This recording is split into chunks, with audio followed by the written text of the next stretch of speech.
Bueno, y continuamos esta noche, os lo decía hace un ratito, y vamos a hablar de unas jornadas que durante estos días se están celebrando ya en la capital burgalesa, y precisamente para desgranarnos la programación, para hablarnos un poquito también más de las personas que se esconden detrás de la misma, está con nosotros Félix González. Él es el presidente provincial de la Real Hermandad de Veteranos de las Fuerzas Armadas y de la Guardia Civil. Muy buenas noches, Félix.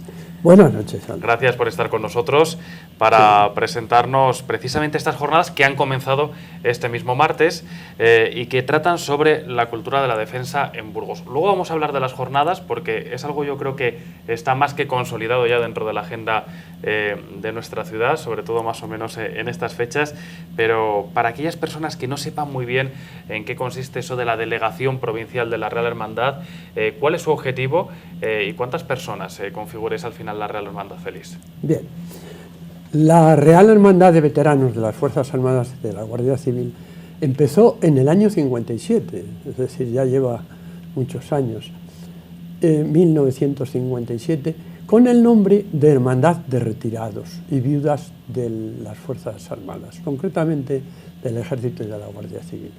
En Burgos se constituyó rápidamente porque Burgos de siempre ha tenido un acento militar, y dentro de las plazas donde existía capitanía se fueron creando estas delegaciones. Concretamente fue Valladolid la que empezó, y luego rápidamente siguió a Burgos. De hecho, en febrero se organizó la primera reunión en Valladolid, y en Burgos, en el mes de junio de aquel año, en el círculo en el Espolón, en lo que era el Círculo de la Unión, se reunieron pues un conjunto de mandos de las Fuerzas Armadas y de la Guardia Civil, y se creó esta delegación de Burgos, a imagen y semejanza de las que iban creándose en España. ¿Qué ha pasado? Pues que a lo largo del tiempo el proceso de transformación total que ha tenido España pues nos ha ido también a nosotros, haciéndonos, transformándonos, adaptándonos a las nuevas legislaciones, a la ley de asociaciones, y ahora, últimamente, tras la concesión por parte de Su Majestad el Rey Juan Carlos I del título de real, pues somos la Real Hermandad de Veteranos de las Fuerzas Armadas y de la Guardia Civil.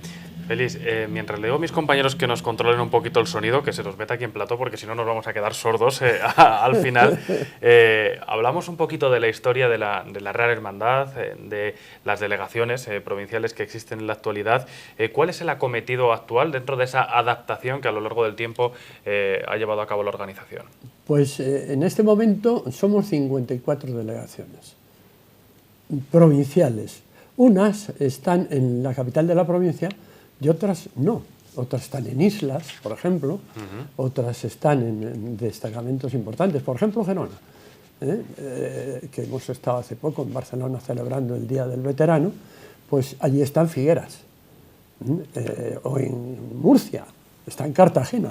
¿Por qué? Porque el enclave militar de más importancia está en esa situación. ¿Cuáles son los fines? Los fines eran muy sencillos, era no perder el contacto con los ejércitos de los cuales dependíamos, el ejército de tierra, la armada, el ejército del aire y la Guardia Civil. Es decir, mantener el contacto, vivir el día a día, cooperar a mejorar la imagen en la sociedad de esos ejércitos, de esa institución, y de una forma más concreta que nos viene muy de cara a comentar lo de las jornadas, a cooperar a la difusión de lo que significa la cultura de defensa. Hoy en día, y en una coyuntura como la actual, Félix, ¿crees que se ha distorsionado algo la imagen del ejército, o quizás no ocupa el lugar, o la sociedad no lo considera en el lugar al que le corresponde, teniendo en cuenta la imagen que se haya podido dar de él en determinados momentos? No, es que, claro, el ejército no es más que una representación del cuerpo social de la sociedad, puesto que se nutre de la sociedad a la que sirve y de la que forma parte. Somos como es la sociedad. ¿Qué ha pasado? Pues que a raíz del fin del servicio militar obligatorio, aquella mili del recuerdo en la que todos los familiares Todas las familias tenían algún conocido, algún familiar haciendo el servicio militar, que contaba sus penas o sus alegrías, y se vivía un poco aquello, con el recuerdo más o menos duro que haya podido quedar. Era una forma de que esos jóvenes españoles asumieran la idea de que había una cosa que se llamaba la defensa de España. Pero cuando se crea el ejército profesional, parece que la defensa y la seguridad de España es cosa de militares. Y no es cosa de militares, es cosa que nos debiera pues, ¿cómo diría?, a llamar la atención a todos los españoles. Porque la política de defensa de un país es parte de la política general del Estado. Y dentro de esa política general del Estado, las Fuerzas Armadas no son más que una herramienta que tiene en sus manos para ejercer su actuación dentro y fuera de su territorio nacional. Ha cambiado totalmente. Hace 30 años no podíamos suponer, por ejemplo, hace 40, que íbamos a estar nuestras Fuerzas Armadas en misiones en el extranjero, formando parte de otros ejércitos de organizaciones internacionales y asumiendo con una naturalidad total las nuevas misiones, los nuevos roles que el mundo, que está cambiando constantemente, pues les ha dado. Y tengo que decir que la idea del ejército, la imagen de los ejércitos españoles, de las Fuerzas Armadas, fuera de España, dentro de las profesionales, lo que yo conozco es magnífico, no deja nada que desear. Quizá tengamos menos conocimiento de lo que es en nuestros compatriotas que lo que la es imagen, ¿no?, en el exterior. Esto suele pasar mucho también. Bueno, suele pasar mucho. Los españoles en ya este sabes, país, ¿no? Si uno habla mal de Inglaterra es francés. Y si habla mal de Francia es inglés, pero si habla mal de España es español. Félix, dentro de esa proyección de la imagen que se pretende hacer del ejército, ¿qué lugar ocupan estas culturas de defensa, precisamente de esa cultura del ejército, que ya están más que consagradas? El otro día en la presentación de las mismas decíais que ya se trataba de algo consolidado dentro del programa cultural de la ciudad, puesto que alcanzamos la 7ª edición en colaboración, entre otras cuestiones, con la Fundación Caja Círculo, que es donde estáis desarrollando estos días las jornadas. Bueno, sí, precisamente esta tarde he hecho la presentación, me ha correspondido a mí hacer la presentación de la apertura oficial de las jornadas, ¿no? Y explicaba, muy brevemente, porque no es cuestión de desarrollarlo todo, cómo una de las cuestiones que me preocupó desde el primer momento que me hice cargo de presidente de esta delegación, pues tratar de encontrar la forma de difundir, ayudar a esta colaboración. Y entonces lo que fue abriéndose camino fue una colaboración con la universidad y con las organizaciones, digamos, los organismos militares, las autoridades militares. Encontré una colaboración magnífica en la universidad, se formó un pequeño equipo, del que esta tarde estábamos aquí, precisamente, reunidos algunos de ellos, y hemos tratado de ir haciendo esto dentro de un ciclo general para toda España, para toda la hermandad, de todas las delegaciones de la hermandad, que hemos denominado militares y civiles en la cultura de defensa y en la defensa de la cultura. Y entonces, ¿por qué buscamos esa proyección un poco universitaria? Pues porque hay que atraer a la gente joven, que es el futuro, y es hora que miremos al futuro y nos dejemos de hablar del pasado y de todas estas cosas que nos rodean. No, hay que pensar en el futuro. Entonces, ese equipo pues, ha ido consolidando todos los años, dentro de ese título general, un subtítulo, digamos, específico para cada caso. En este año hemos elegido el binomio libertad y seguridad, un binomio complicado donde los haya, contribución de los ejércitos a la sociedad actual. Explicaba cómo la forma había que explicar de alguna manera clara. Tenemos que ser capaces de socializar la difusión de la cultura de defensa. Que defensa y seguridad no solo sean temas específicos de mesas redondas o de seminarios que hablan de estos temas para una audiencia selecta o muy reducida. No, no, que llegue a la opinión pública, que llegue al ciudadano común, que sepa lo que significan y lo que hay detrás de esto, y que se entere de lo que suponen los presupuestos nacionales que se dedican a estas cosas, y que se entere con la misma naturalidad que lo hacen los otros ciudadanos de países bien cercanos al nuestro. Dentro de las jornadas participan, Félix, muchos expertos en la materia. Esta misma tarde ha sido un claro ejemplo, ¿no?, de las ponencias que se van a desarrollar durante los próximos 2 días también. Y hablas de un público universitario mirando al futuro, pero también hay que decir que está abierto, por supuesto, a miembros de la hermandad, pero también al público en general. Sí, sí, eso es lo que se pretende. Es decir, la idea que digo es que dentro del entorno de nuestra sociedad, que es Burgos, llegue a todos la posibilidad de decir, voy a enterarme de qué se habla de esto, de la cultura de defensa, al objeto de saber un poco más de este tema.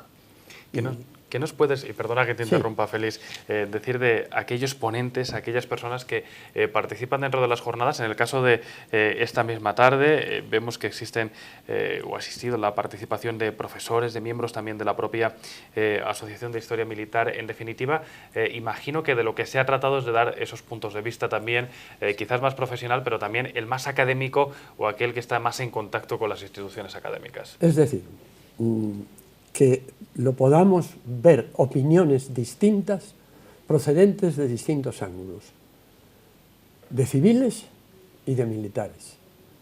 Entonces, a lo largo de las jornadas, empezando por la de hoy, se alterna un civil, en este caso era una letrada del Tribunal Constitucional, aunque se haya formado en la Universidad de Burgos, y un coronel de infantería que es doctor en historia.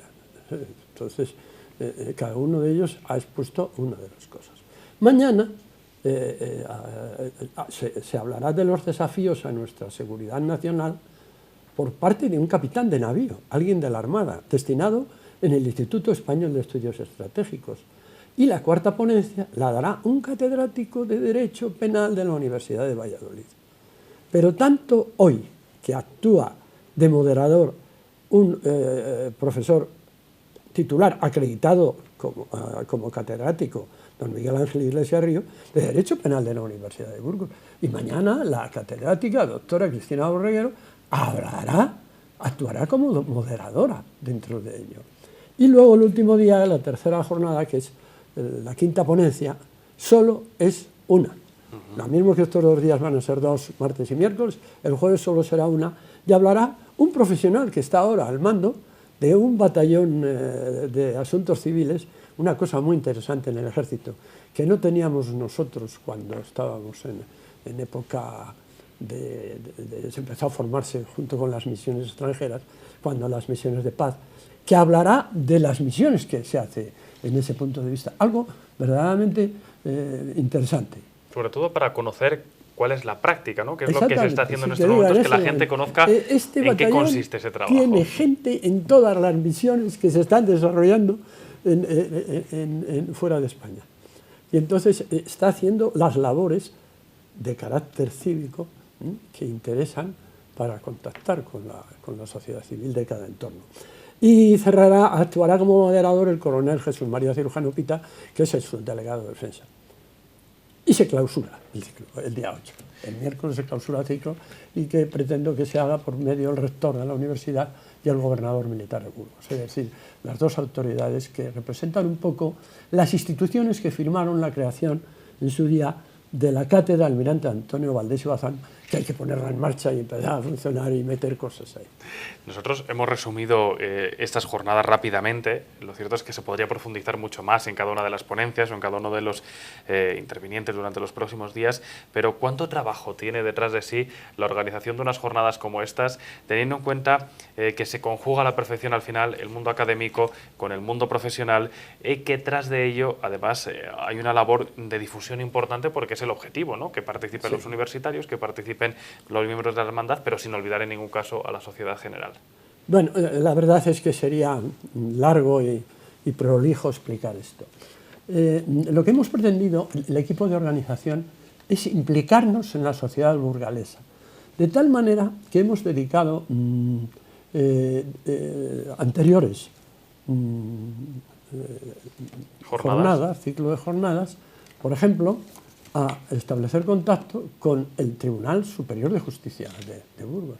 ¿Por qué? Porque nos apoyamos especialmente en dos cátedras. Cátedra de Derecho, o sea, dos facultades. Facultades de Derecho y Facultad de Historias, porque son las dos cuestiones más interesantes. Pero en otro orden de cosas, con la Cámara de Comercio. ¿Por qué? Porque resulta que en cada uno de ellos hemos ido analizando distintos puntos de vista, cómo los militares a lo largo de 200 años están implicados en la historia de Burgos y en la economía burgalesa, o cómo con el Museo de Atapuerca, que también trabajamos, resulta que Atapuerca está en terreno militar, está en un terreno que es base militar. ¿Y cuántas veces decía el profesor descubridor de Atapuerca, el primer director, que gracias a eso no había habido expolio, porque estaba dentro de una cosa militar, y cómo se le ayudó en las primeras excavaciones, porque le dejábamos de todo y le hacíamos la limpieza de los caminos y se abrían allí cosas para que se pudiera llegar a las cuevas con más facilidad. Quiero decir que todas estas cosas era implicar un poco nuestra hermandad en distintos aspectos o estratos de la sociedad burgalesa, para que nuestro afán, nuestro objetivo, tuviera más amplitud. ¿De acuerdo? Feliz, ahora... Entonces, te respondo definitivamente. Sí, sí. Entonces, ¿por qué lo hacemos ahora? Respondiendo pues porque es la facultad. La universidad dice, me interesa y puedo en los días estos y estos. ¿Por qué? Porque hemos solicitado un crédito de libre designación al alumnado y el que vaya tendrá ese crédito. Y como empieza el curso, pues pilla muy bien. Hay que aunar en este caso todos los intereses. Sí. ¿Hay constancia, Félix, de que este tipo de jornadas se desarrollen también en otros lugares? ¿Vosotros, desde la delegación provincial, conocéis que se impulsen jornadas similares o hablamos de un producto...? No. Hombre, 7 jornadas son 7 jornadas. Pero en Burgos empezó sin llamarlo jornadas. Es decir, hacíamos unas conferencias que viene el capitán general de entonces, el correspondiente, cuando todavía, yo no estaba entonces, el gobernador intervenía o traíamos alguna personalidad de fuera, pero jornadas como tal, realizadas, son las séptimas. Bueno. Y en muchas ciudades sí que lo hacen. Bueno, no muchas. Bueno, algunas. Bueno, bien, pero Valencia, por ejemplo, nos sigue muy de cerca. O Madrid siempre tiene aspectos muy abiertos porque es donde está la Junta Nacional y tiene más capacidad, ¿de acuerdo? Y en algunos aspectos puntuales ha habido personas o delegaciones que lo han hecho, alguna en algún momento determinado, en Valladolid incluso, ¿de acuerdo? Vamos a recordar que las jornadas de mañana y de pasado mañana, del miércoles y del jueves, empiezan a las 7 de la tarde. Se están desarrollando todas ellas en la sede de Caja Círculo, la Plaza de España número 3, en su salón de actos, con el objetivo de que todo aquel que lo desee pueda acudir hasta completar aforo, que es lo que tienen estas cosas. Para finalizar, Félix, ¿por qué crees que sería recomendable e importante que la gente que nos esté viendo y que no conozca estas jornadas en el pasado se acerque mañana o pasado mañana a escuchar alguna por lo menos de las conferencias que, como bien decías, desde el punto de vista más académico o desde el punto de vista más militar van a protagonizar las jornadas? Hombre, siempre van a descubrir reflexiones y análisis de aspectos que seguramente son nuevos para ellos o que son conocidos si lo hacen en más profundidad. Bueno, supongamos que habrá... Y luego, en otros aspectos, en el aspecto, por ejemplo, de la universidad, tocan más los aspectos de seguridad, porque me voy a permitir decir lo que he dicho esta tarde. Y termino, si te parece bien. Porque, y lo tenemos aquí debajo, aquí cerca, en la Plaza de España. En la Plaza de España hay un monumento que es el monumento a las Fuerzas Armadas. Y ese monumento a las Fuerzas Armadas, cualquier observador habrá observado que hay tres imágenes, tres personajes que sostienen los arcos del monumento. ¿Quiénes son o a quiénes representan? A la paz, a la justicia y a la libertad. Juan Dávalos, que es el escultor, no era militar, podía haber puesto otras virtudes más enraizadas con el aspecto militar, la lealtad, el honor, el valor. No, él puso eso porque es el sustrato de todo Estado democrático, son valores primordiales para mantener esa estructura en una sociedad democrática, en un estado de bienestar. ¿Qué aportan, pues, las Fuerzas Armadas y la seguridad nacional a la ciudadanía? La tranquilidad de tener esos tres valores.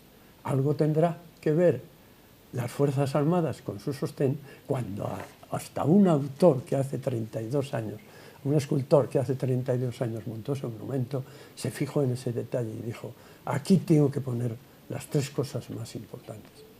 Entonces, esto es bueno, quizás, o es lo que pretenden estas jornadas, que las Fuerzas Armadas lo que hacen es tratar de hacer más cómoda, más segura la vida de los ciudadanos y más independiente y más prestigioso al Estado al que pertenecen.